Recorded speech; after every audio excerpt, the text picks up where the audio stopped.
Sejak awal musim libur Lebaran, Bugis Waterpark sudah ramai pengunjung yang memilih menghabiskan waktunya di Makassar, Sulawesi Selatan. Berbagai persiapan pun dilakukan pihak pengelola, mulai dari keamanan, kebersihan hingga kenyamanan pengunjung. Mulai tanggal 23 April sampai saat ini sudah cukup lumayan ramai.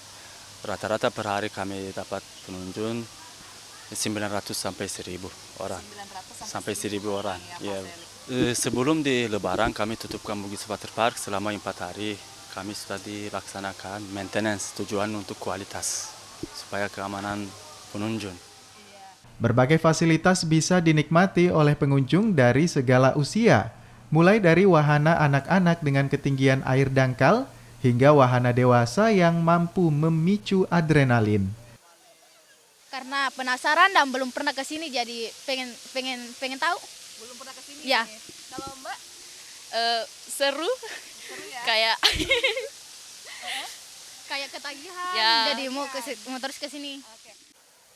Meski puncak libur Lebaran telah terlewati, namun pengelola memperkirakan Bugis Waterpark akan terus ramai hingga awal bulan Mei. Linda Wirawan, Taufik Asdar, Kompas TV Makassar.